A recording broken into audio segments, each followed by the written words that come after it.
Then on top of that, the great self-sacrifice when you see someone come to him when his father died. Imagine when your father's died and someone comes up to you from Syria. He sees you. He says, what's your name? He says, Hussein. Son of who? He says, son of Ali ibn Abi Talib. He said, may Allah curse you and curse your father Ali. If someone talked like that to you, how would you reply back to him? May Allah curse you and your father. The guy's name was Asam ibn Mustalaq. Imam said, is the wind of this area hurting you? Or maybe you've had a disagreement with your wife. Is there a shelter for you to stay in? Or has no one provided you with clothing?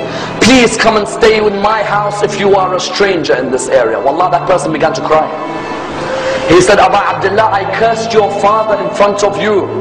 And this is the way you reply back to me by making your house available for you? He said, this is the family of Rasulullah and the way we treat people. People may come and curse us, but we come back with morals because our grandfather Rasulullah came to perfect the morals of mankind. And that's why I will never forget the greatest self-sacrifice before Karbala. Notice none of these stories have anything to do with Karbala.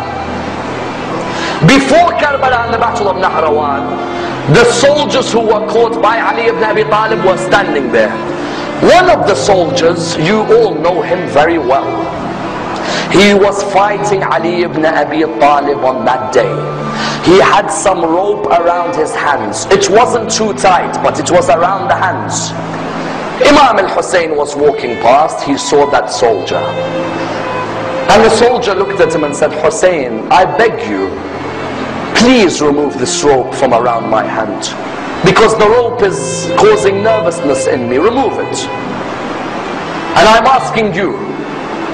Imam al-Hussein went back to his father. He said, oh my father, I'd like a favor from you. He said, what is it? He said, this person over there, do you see him? He said, yes, I see him. He said, he says to me, the rope is tight around his hand, even though you will never put a tight rope, but it seems to have been hurting him.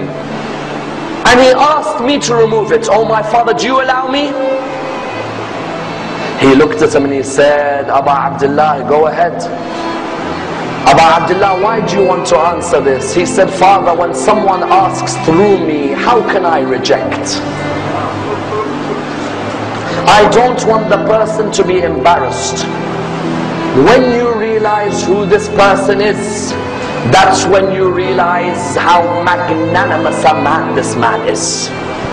He went back to the person. He said, give me your hands. And he removed the ropes from the hands of Shimr bin Diljoshan.